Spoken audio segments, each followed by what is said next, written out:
Hello and welcome back to the Tupac Murder Trial by Fame Under Fire with me, Anoushka Mutanda-Dougherty. It is day 3 of the trial and we're going to talk about two things today. One is proffer agreements and the other one is Diddy. So let's start with proffers because we've been hearing about this since the beginning. Now, it's the prosecution's theory that Duane Keffe D Davis was offered a proffer agreement in 2008 where he spoke to law enforcement, believing that he couldn't incriminate himself as long as he didn't go and make public statements or contradict what he'd said there publicly. Now, in that 2008 proffer agreement, that recorded interview, the prosecution alleged that Duane Keffe D Davis admitted that he was the one who supplied the weapon to Orlando Anderson, who they say is the shooter, the murderer of Tupac Shakur. But Keffe D is criminally liable because he was the architect of the crime. So that's what a proffer is. The agreement is on the table. Your attorney signs into it and says, yes, we will agree to testify as long as these words essentially can't come back and bite my client in the butt. So we heard from someone called Darren Dupree, who's with the LAPD homicide unit, and we're actually going to talk about another rapper right now. If you watched or listened to our preview episode, you will know about this. But actually, what's happened with Keffe D came out of an investigation into the death of Christopher Wallace, the notorious B.I.G. So in the mid-2000s, they reopened the investigation into the death of Biggie Smalls, and they identified Duane Keffe D Davis as a suspect because the car he was driving at that time matched a car that they thought was around during the shooting. So they go to interview him. And the way that they do this is they build up a pretty strong drug trafficking case against him. Dupree testified that he could have been facing life in jail with what they had on him. They go with the drug trafficking charge and they say, if you talk to us in a proffer agreement, we will not essentially stick you in jail for the rest of your life. And he agrees to do this. Dupree testified that they went to see Duane Keffe D Davis at his residence to tell him, look, we've got this drug charge against you. We want you to cooperate with us. And he says, when they meet him there, well, I don't know anything about Biggie. I don't know anything about that one. Dupree said they were shocked when he said that because he understood that to mean the other one being the murder of Tupac Shakur.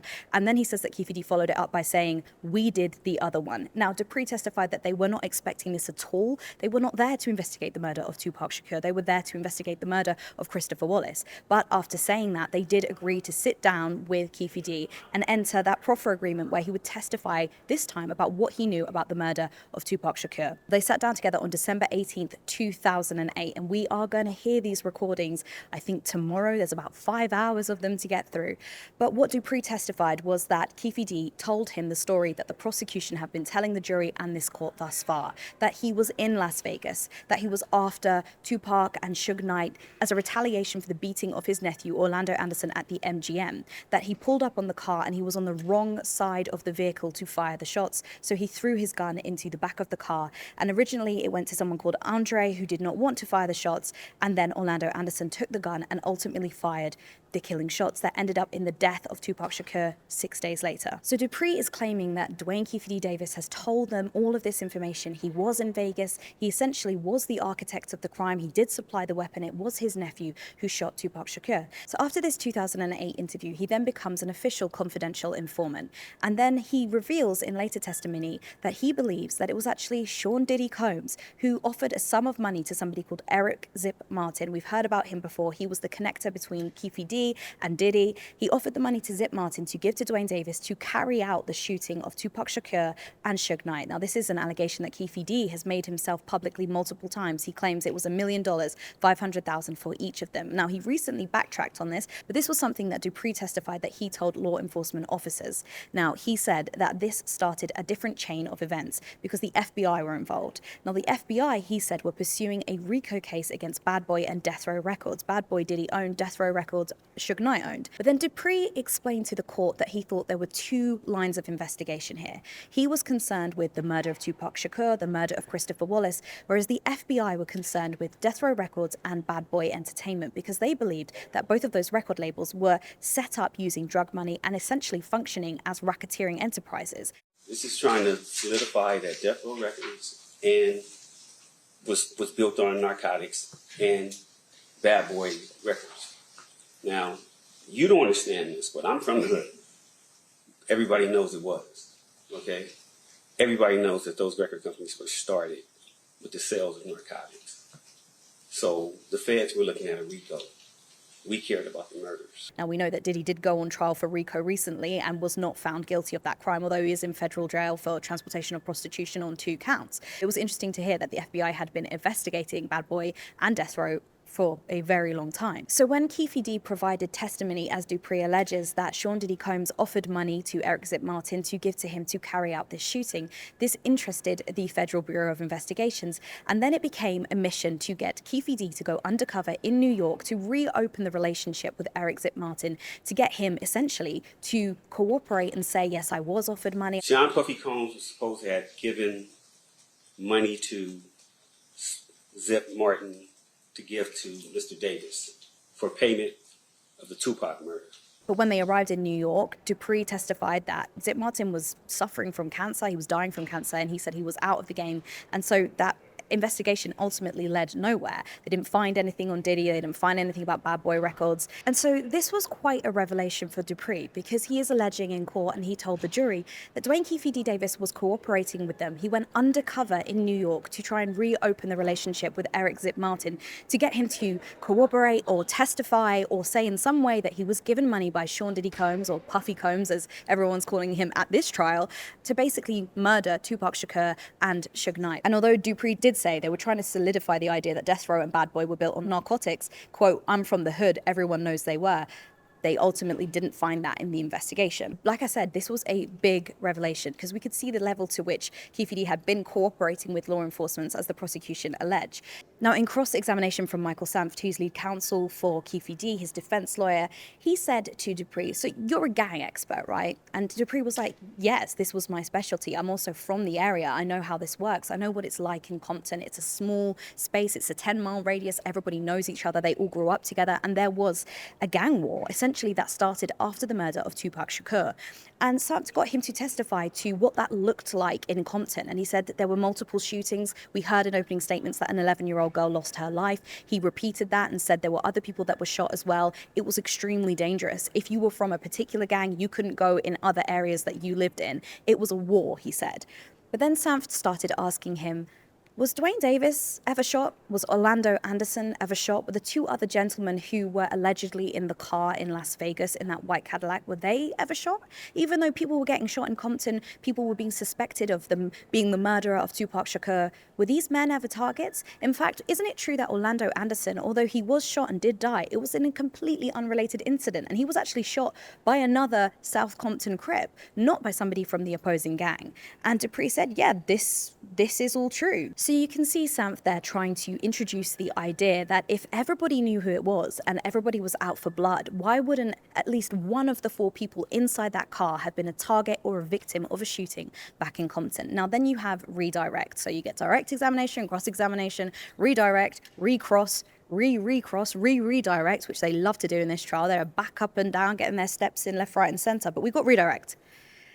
And the prosecution asked Dupree, in all of this, when you sit down with Duane Keffe D Davis, why on earth do you believe that he is telling you the truth about what happened that night in Las Vegas?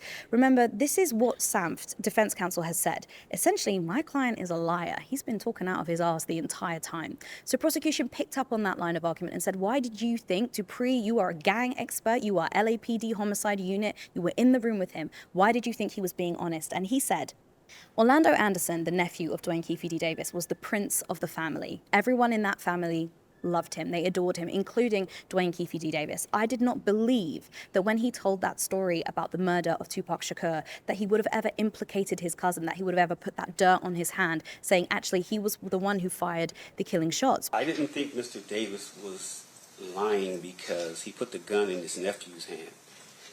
And if anybody knows anything from what I hear, Mr. Orlando Anderson was the man besides Keffe D in that neighborhood. He was the prince, and his family loved him. I didn't think that Mr. Davis would put the gun in his own nephew's hand, dead or alive, and put that smut on him unless it was true. The person that killed Tupac, well, in the neighborhood, he's a hero. In the world, he's a villain. Because although in the Southside Compton Crips, murdering Tupac Shakur would have been a badge of honor. As soon as you leave that area in the rest of the world, it was not a good thing. And I don't believe he would have put that on his nephew because I knew how much he loved him. And this was quite a pivotal moment in the testimony and got quite a reaction in the courtroom because we were hearing for the first time why they believed it was true. And that is how the testimony ended from Dupree.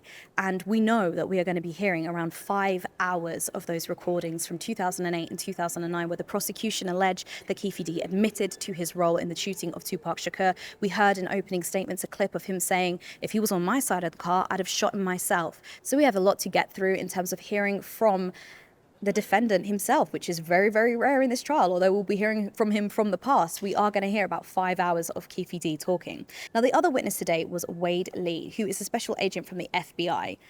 Now, he spoke to Keffe D in the late 90s, and he said during those interviews he repeatedly denied knowing who killed Tupac Shakur. He actually offered the idea that he thought it might have been Suge Knight because he believed that Suge Knight thought that Tupac was going to leave the record label and therefore needed to act quickly. He also said that the Compton Police Department might have been working with Suge Knight and might have assisted him in this. So he was throwing out different theories about who he possibly thought could have murdered Tupac Shakur, but did not say that he had any knowledge of what happened. Now, Wade Lee did say that Duane Keffe D Davis testified that he was in Las Vegas that night, but after what happened at the MGM, he went back to a hotel room that was under the name Orlando Anderson, his nephew. Now, when Sanft got up to do cross-examination, he said, did you ever verify that that was true, that there was a hotel room booked under Orlando Anderson? And he said, no, we never verified that. We were just taking down Duane Davis's account of what happened that night. He also offers, again, in those late 90s interviews, as we've heard, he says in 2008 as well, that it was actually Sean Diddy Combs who offered money for a hit on Tupac Shakur. And so the defense did pick up on this. There's been a consistency of the allegation he's been making. How far was it investigated? And then we ultimately heard later in the day about that trip to New York, that undercover operation that led nowhere. Now, in cross-examination, Sanft went some way in trying to establish a better picture of Duane Keffe D Davis through Wade Lee's eyes because he'd been investigating him. He said, you were wiretapping Duane Davis's phone, so you were listening to conversations that he was having with other people. Did you ever hear him admit to murdering Tupac Shakur or even being in Las Vegas on the night of the 7th September 1996? And he says, yeah, I believe he said something about being in Vegas, but we never heard him admit to being involved in the death of Tupac Shakur. Were there any phone calls at all in which this guy over here, Mr. Davis, somehow admitted or said anything along the lines of that he was either involved in the murder of Tupac Shakur or that he was even in Las Vegas on the day it happened? So the first part of the question, no, that would be no, there was nothing. Regarding the second part, being in Las Vegas, I believe my recollection is that there was conversation about being in Vegas and coming back to Vegas. And then Sanft asked him, but you were also investigating whether he was an individual with a propensity for violence. And so in your witness statements, in the interviews you did with other people, did you ever hear about Duane Keffe D Davis putting out a hit on somebody? So instigating a process whereby somebody would lose their life because he wanted them to. And he said, we never heard that Duane Keffe D Davis did this. Come across any information in your wiretaps or anything like that of Mr. Davis putting out a hit on someone or green lighting some type of violent act to be caused against somebody?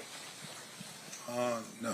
And in this particular case, you don't have any proof of that at all? No facts to that? Of him being violent? Yeah. That's correct. Sanft is trying to chip away at the presentation of his client as somebody who would go and plan a murder, drive around looking for Suge Knight and Tupac Shakur, get a weapon, supply it to a shooter who was in a better position, essentially unpick the narrative that the prosecution have been presenting. And Wade Lee did say, we never heard this. We never heard him cop to the murder. We never heard that he was the kind of guy who put out hits on people. And then he said, you were investigating this, and the story went that there was an altercation at a mall that was then followed by the altercation at the MGM. Now, at that mall, there was the alleged chain snatching that Orlando Anderson had allegedly participated in. Did you ever go to that mall and check out whether anything actually went down there? Did you speak to people at the mall? And he said, no, we never verified that information. That's not actually our job. We were just taking in his account. So you can see Sanft is trying to say, where are the actual facts, which is what he kept repeating in his opening statements.